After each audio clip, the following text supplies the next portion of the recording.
Clinton.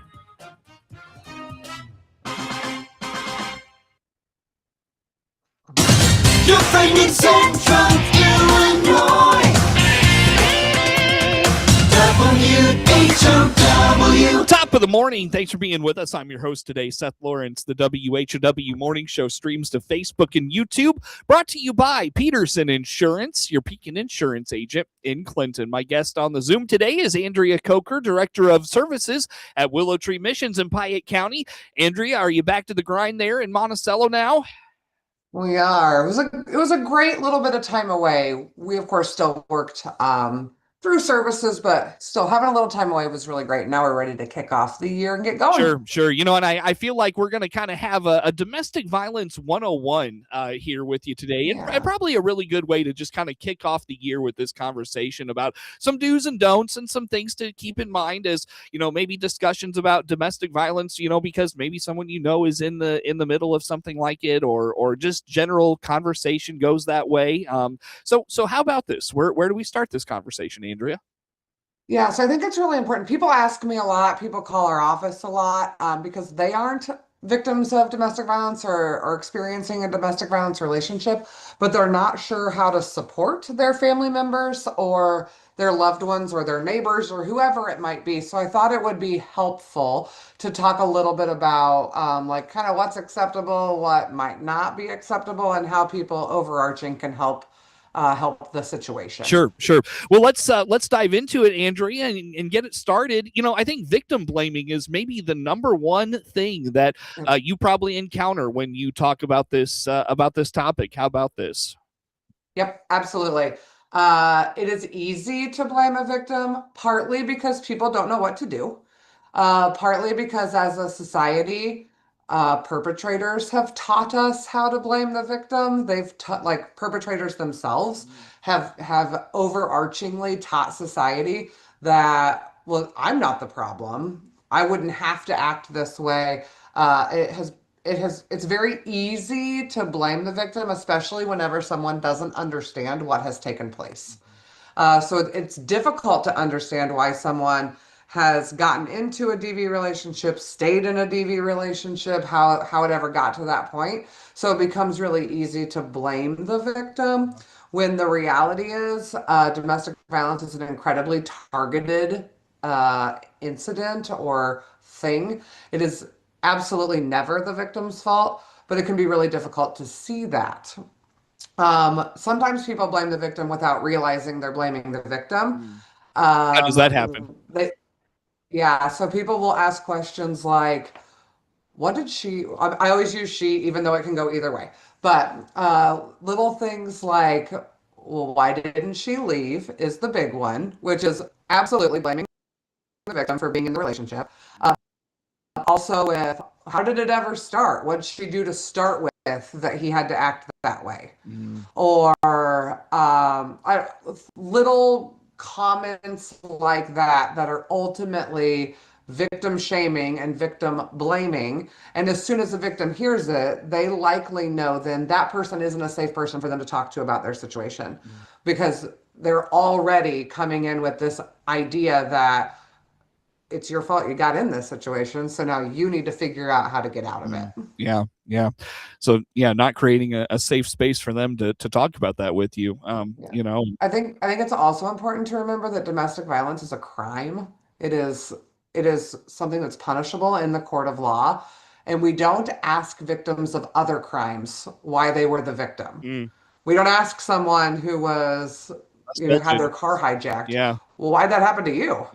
Ever. We never ask that, but we always ask, or there's a large group of people who ask why she got herself in that situation. You're not asked why you were robbed at, whatever, for that money. At gunpoint while you were walking into the gas station. But we do ask why you were the victim of somebody else's, at the hands of someone else, and at the hands of someone you were supposed to be able to love and you were supposed to be able to trust. Yep. Well said.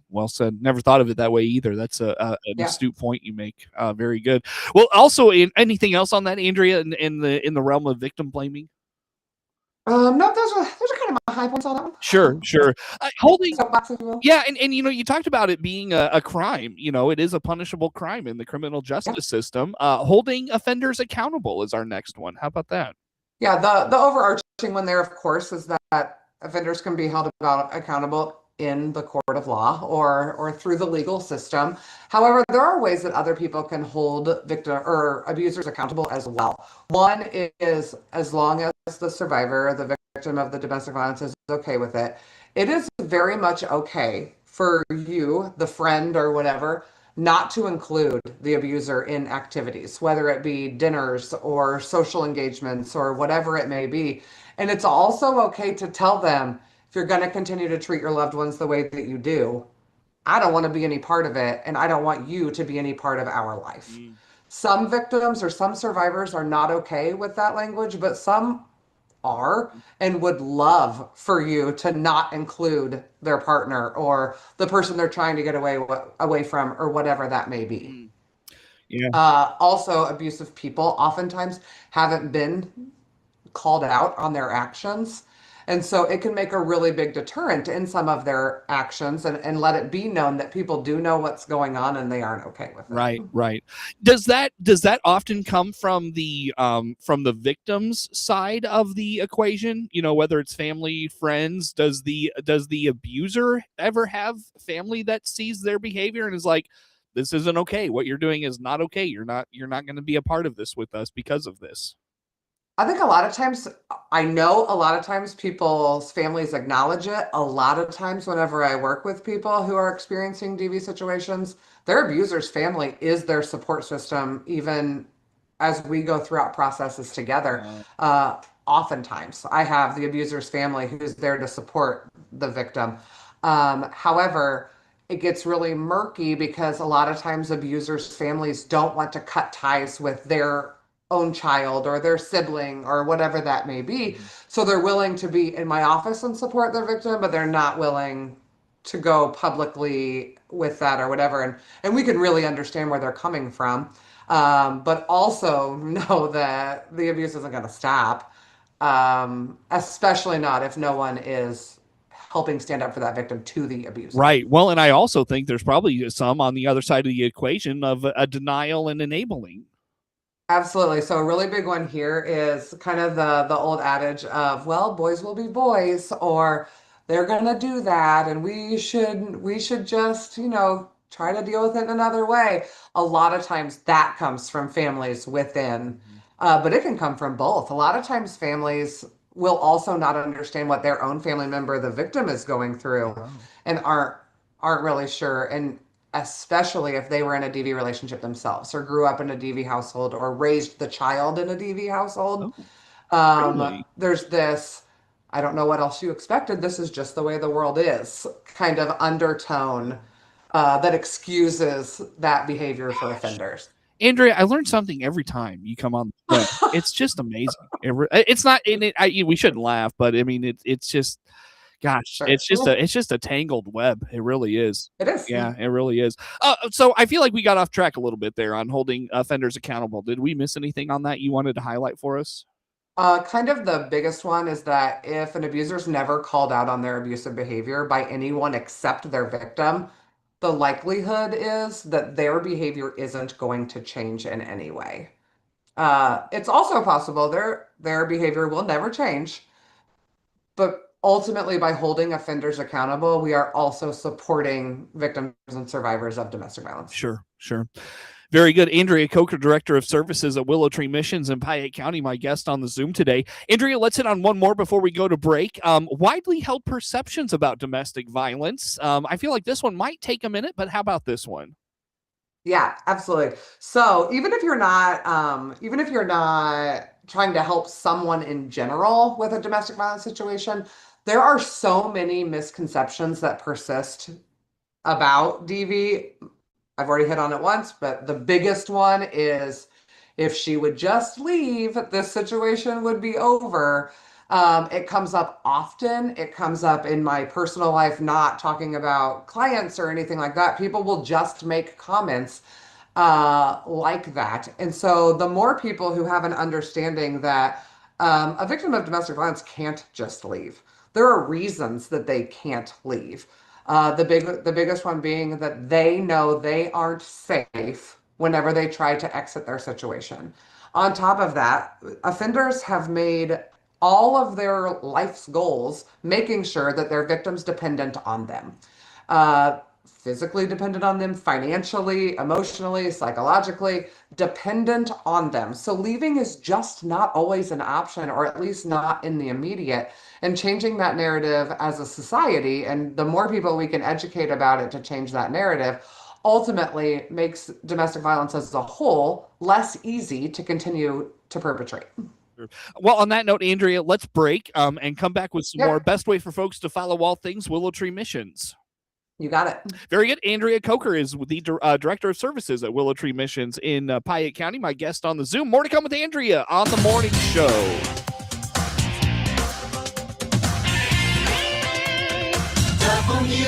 WHOW. DeWittDailyNews.com is the area's leading local news source 24 hours a day, 7 days a week. Get the latest local news, obituaries, police blotter, weather forecast, and more with no paywall. Head to DeWittDailyNews.com to get the local information you need to know. Netflix buffering, YouTube spinning, devices not connecting, Zoom calls dropping. Ugh, it's frustrating. Let's end your frustration by signing up for fiber internet in Clinton. Click the Connexus icon at DeWittDailyNews.com. Your friend in Central Illinois. WHOW. Once again, a good morning. Thanks for being with us. I'm your host today, Seth Lawrence. The WHOW Morning Show streams to Facebook and YouTube, brought to you by Peterson Insurance, your Pekin Insurance agent in Clinton. My guest on the Zoom today is Andrea Kocher, Director of Services at Willow Tree Missions in Piatt County. We're talking about tips to be informed in your conversations about domestic violence. And Andrea, like you mentioned there kind of at the end of our first segment, I'm sure this conversation is probably more prevalent with you given your proximity to the topic, but I have to confess this doesn't come up very often in my circles of social interaction. However, it is always good to be informed and keep your perspectives fresh. Let's talk about domestic violence impacting each survivor differently. How about that? Yeah, so I think it's important to know that domestic violence doesn't happen in a vacuum. Every survivor has a very different story. They were hurt differently by their abuser. They were controlled differently by their abuser. They bring individual experiences on top of then how it got to be where it is. So with that, their story looks different long term too. Their healing looks different. The environment of support that they need looks different depending on each person. So other things that can happen are survivors of domestic violence can reach out to their friends. Maybe their friends have been in a situation too, and so those friends come with an expectation that this is what your healing needs to look like, and as long as you do XYZ, you're going to be just fine and you can get to the other side like I did. So then when that doesn't happen, it becomes a little bit more difficult for people to continue to support their survivor or their victim as they're moving through kind of these phases of getting out of their situation. Yeah. On the flip side of that, every abuser pretty well follows the exact same expectation. I can predict down to the exact action of kind of what happens next, as long as I am having the conversation from the abuser's side. Victims all look different, and they all end up in these situations for a lot of different reasons. Perpetrators are all exactly the same. Oh, wow. How about that? And boy, we could go two different avenues on this, but let's dive into trusting the perspective of a survivor, when they tell you about their experience. How about that? Absolutely. So a lot of times, a big one is people aren't going to make up that they are victims of domestic violence. It's embarrassing. It's demoralizing. People don't want to be in this situation. So if someone has talked to you in any way about the fact that they are the victim of domestic violence or that they need help or they want support, the likelihood is that they aren't making it up. They just aren't. So it's a really big starting point. Oftentimes it's worse than what they're willing to share. It takes a minute to get to that point. But going back a little bit to the fact that we can pretty well predict exactly what an abusive person is going to do, what their next move is, what's happened next, we can really blow the minds of survivors and victims because they then know that we know what we're talking about. We've heard things similar, and they gain this instant kind of support system from us because they know we get it and that they didn't choose this and that they were absolutely targeted. And it was a well-oiled plan on behalf of their abuser. Yeah, yeah. Well, and to that end, perfect segue into understanding that abuse is rooted in power and control. So there's some predictability there. Yep, abuse is only about power and control. While physical abuse or financial abuse are pieces of that, the overarching is just power and control. Domestic violence is absolutely intentional every single time. There's this belief that people are abusive kind of in the moment because they lost control or they have anger management issues or whatever overarching issue that might be. The fact is they have complete control. They can absolutely control themselves. They can target all their anger and all their issues toward their victim and no one else. Usually other people have no idea that they are abusive at home at all. There's this fun little, it's a private family matter, and so we shouldn't talk about things that go inside the home. Right. We're slowly breaking down those barriers as a society. But ultimately, domestic violence is only gaining power and control over someone else. That's it. Right. It's strategic, it's on purpose. Isolating victims is the number one tactic. If you don't have a support system, you're more likely not to go anywhere. Yeah, yeah. Andrea Kocher, Director of Services at Willow Tree Missions, is my guest on the Zoom here this morning. I'm curious about this next one, Andrea, the media portrayal of domestic violence. How about this one? Yeah, so it's getting better. However, I will say local news, like things in our area or maybe cities around us, are doing a really good job of placing blame where blame needs to be. But you have these much larger entities who are really good at making light of things that whenever you really look at it, you realize are domestic violence situations. Give an example of Things that. don't always. To what? Give an example of what that looks like.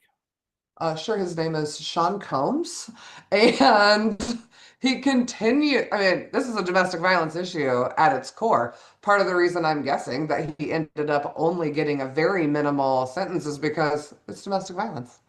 And whenever the trial actually took place, they were able to erase a lot of other facts and root it back to she stayed in the marriage. Oh, sure. It's a domestic violence issue. I have to confess, I have not followed that situation closely. No, So it's terrible. yeah. But there's many others. There are many celebrity arrests or celebrity cases. A lot of times they end up civil. And so that also gets a bad rap because it looks like their victims are after financial gain, when in reality, they didn't have enough to charge legally and they're just trying to get some sort of support for everything that they had gone through or everything that they had been through. The she came forward 10 years later type of a thing. Yeah. Yes. That okay. Fair. Yep. Fair enough. So the reputation, we'll say as a society from that, doesn't always paint the victim in the light that the victim should be painted in, and continues that narrative of, well, yeah, just another one after money or whatever it may be. Yeah. Let's end with this one, Andrea. I feel like this is a good one. Root your conversation in the bigger picture. See the bigger picture. Think about the bigger picture. What does that look like? Yeah. So there's so many things here. Survivors know their perspective more than anyone else. They just know their story. The likelihood is they aren't making up what happened to them. So if we are able to support victims, if we're able to support people, if there is some sort of conversation that comes up that's domestic violence related in your groups or whatever that may be, it's really important to be having conversations and supporting victims through acknowledging that this was a targeted crime against a victim. Sure. On that note, Andrea, can you tell us how folks can follow along with Willow Tree Missions? Maybe how someone in a domestic violence situation can get support through Willow Tree? What are some of those avenues? Absolutely. They can give us a call or text us anytime at 217-762-2350, extension number 3. or follow us online at willowtreemissions.org. Very good. Andrea, Happy New Year to you. Thanks for making time for us and look forward to conversations ahead. You as well. Yeah, thank you. Andrea Kocher, Director of Services at Willow Tree Missions in Piatt County, our guest on the Zoom. The morning show streams to Facebook and YouTube, brought to you by Peterson Insurance, your Pekin Insurance agent in Clinton. Network news comes your way now on the WHOW Morning Show.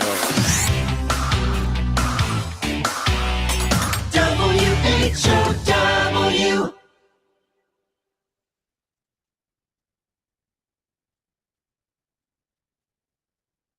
The Big 1520 WHOW Clinton, along with 92.3 FM Clinton and 106.5 FM Bloomington Normal. I'm Rich Thomason.